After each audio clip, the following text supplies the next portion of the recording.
Hello, and welcome to the 5-Minute University topic on grading open-ended questions. This presentation is brought to you by Sina Haynes from the University of Mississippi School of Pharmacy. Grades communicate learner performance, can be a source of motivation, and bring closure to content as you transition further into the course. The grading process can provide feedback to the learner and instructors on what students have and have not learned. Keep in mind that all assessments, whether summative or formative, can be a learning opportunity for students. Short answer or essay-based test questions can enable instructors to judge students' ability to organize, integrate, interpret, and communicate in their own words. This type of questioning can also provide the instructor with an opportunity to see how well students can express their thoughts. So what are some of the best practices for developing and assessing learners through open-ended questions? The first is reflect on your goals for the course. What activity or assessment is well suited to the course content and desired thinking skills, and is an open-ended measurement the best way to assess this?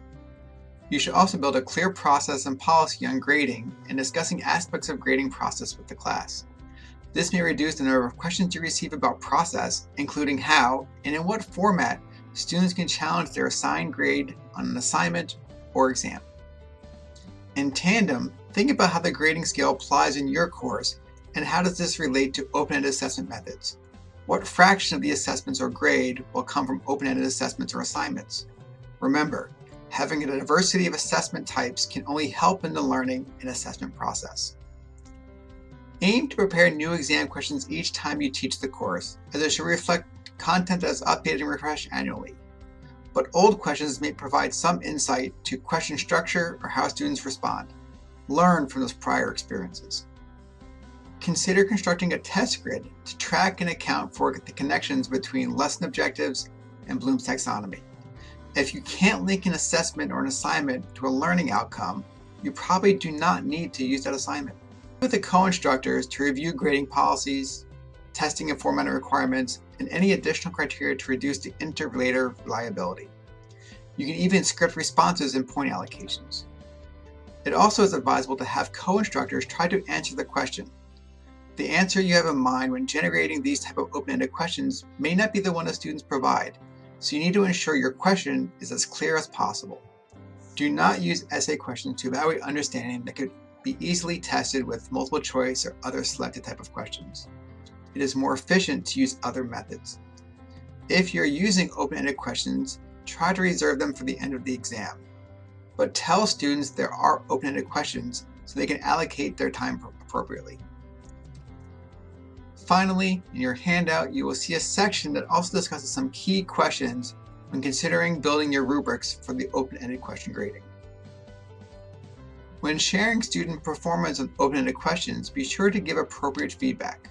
What the students did well, what to improve on, and how to make this improvement in the remainder of the course. You can consider showing the class exemplar answers, reports, or projects, or better yet, try providing them with a worked example of an expert, you, approach answering these types of problems. After your assessment, have students work through a test autopsy to look for questions missed. Have them ask themselves, why do they think they missed a question or answer the portion of the question incorrectly? Ask them to look for patterns and what can they learn from their successes and failures. What is due to careless error, unfamiliar material, misinterpretation, or simply did not complete?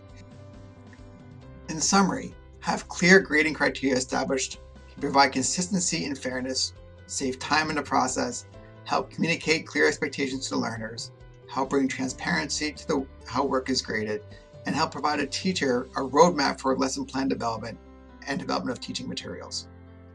This concludes our time for 5-Minute University. After completing a short survey on the next page, you can access the handout full of additional resources on this topic.